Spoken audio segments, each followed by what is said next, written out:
Welcome to Sumathi சமையலறை. இன்னைக்கு என்னோட சமையலில் நீங்கள் பார்க்க போகிறது ஒரு பிரான் ரெசிபி தான். மங்களூர் ஸ்டைல் பிரான் சுக்கா தான் செஞ்சு காட்ட போகிறேன்னா. அதுக்கு பிரான் எடுத்து க்ளீன் பண்ணி கொஞ்சம் மஞ்சத்தூள் உப்பு போட்டு கலந்து வச்சுருக்கேன்.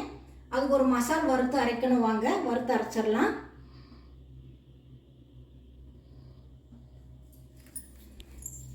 அடுப்பில் பான் ஒன்று வச்சுருக்கேன். கொஞ்சமாக ஆயில் ஊற்றிருக்கிறேன், அதிகமாக ஆயில் ஊற்ற வேண்டாம். 2 ஸ்பூன் தனியா,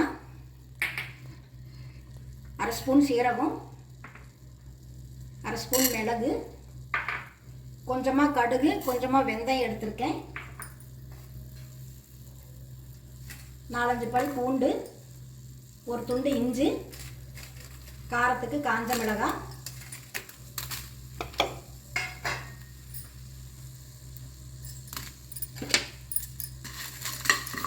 இதெல்லாம் நல்லா வறுத்துக்கலாம்.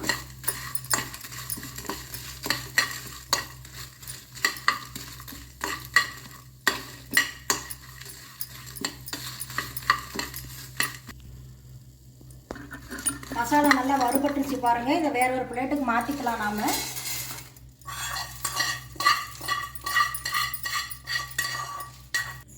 மறுபடியும் அதே பேன் வச்சு கொஞ்சமாக ஆயில் ஊற்றிருக்கேன். ஒரு 1/4 மூடி தேங்காய் துருவி வச்சுருக்கிறேன். இதையும் நாம் நல்லா வறுத்து எடுத்துக்கலாம்.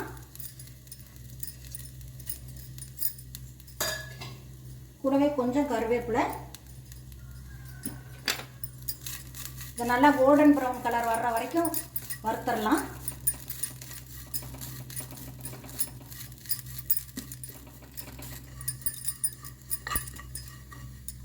தேங்காயும் நல்லா வறுபட்டுருச்சு பாருங்க.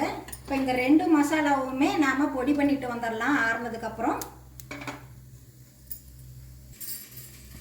வறுத்த மசாலா, தேங்காய் துருவல் ரெண்டையுமே ஜாரில் சேர்த்துட்டேன். கூடவே கொஞ்சம் புளி வச்சு அரைச்சிட்டு வந்துடலாம். பொடியாக தான் அரைக்கணும், தண்ணி ஊற்றி பேஸ்ட்டாக அரைக்க வேண்டாம். நான் அரைச்சிட்டு வந்துட்டு காட்டுறேன்னா.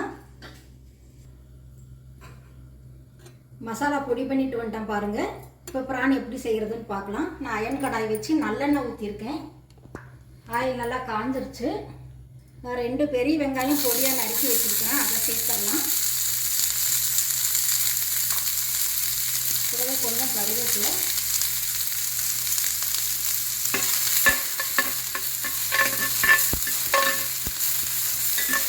வெங்காயம் ஓரளவு வதங்கி வரட்டும்.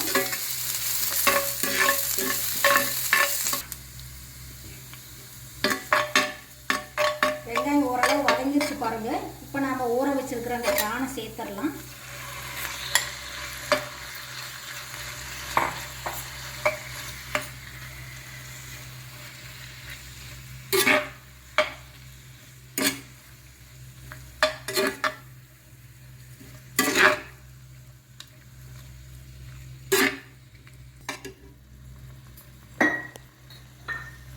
கொஞ்சமாக உப்பு சேர்த்துக்கலாம். ஏற்கனவே உப்பு போட்டு தான் ஊற வச்சிருக்கிறோம், பார்த்து சேர்த்துக்கோங்க. கொஞ்ச நேரம் வதக்கி விட்டு மூடி போட்டு ஒரு 5-6 நிமிஷம் வேக விடலாம்.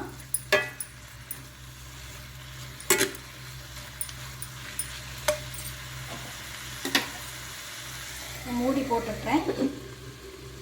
ஒரு 7 நிமிஷம் 8 நிமிஷம் வேகட்டும். அதுக்கப்புறமா நம்ம மசாலா பொடி சேர்த்துடலாம்.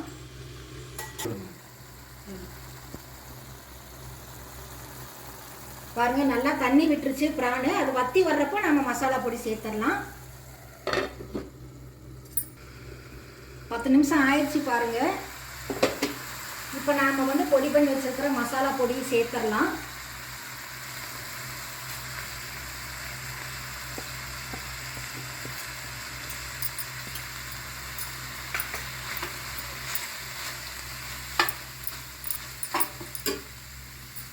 கொஞ்சமாக ஜாரில் மட்டும் கொஞ்சமாக தண்ணி ஊற்றி கழுவி வச்சுருக்கிறேன். அதையும் சேர்த்துடலாம்.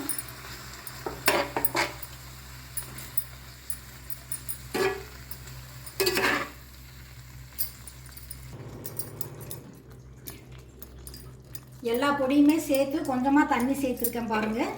ஒரு 5 நிமிஷம் வெந்து வரட்டும். மூடி போட்டுடலாம். இந்த ஸ்டேஜில் உப்பு காரமெல்லாம் செக் பண்ணி பார்த்துக்கோங்க. இப்போ பாருங்க, சுக்கா சூப்பராக ரெடி ஆயிடுச்சு. மங்களூர் ஸ்டைல் சுக்கா இது. அதனால் நான் மங்களூர் சில்லி தான் சேர்த்துருக்கேன். நீங்கள் மங்களூர் சில்லி இல்லைன்னா காஷ்மீர் சில்லி சேர்த்துக்கோங்க. இந்த சில்லி சேர்த்துனா தான் நல்லா கலர் கொடுக்கும். பாருங்கள், மங்களூர் ஸ்டைல் சுக்கா சூப்பராக ரெடி ஆயிடுச்சு. இப்போ நான் வேற ஒரு பவுலுக்கு இதை நான் மாற்றிடுறேன். அடுப்பு ஆஃப் பண்ணிடலாம். மங்களூர் ஸ்டைல் ப்ரான் சுக்கா சூப்பராக ரெடி ஆயிடுச்சு. பாருங்கள், நீங்களும் இதே மாதிரி செஞ்சு சாப்பிட்டு பாருங்கள், சூப்பராக இருக்கும். உங்களை நான் மறுபடியும் அடுத்த வீடியோவில் சந்திக்கிறேன். தேங்க்யூ.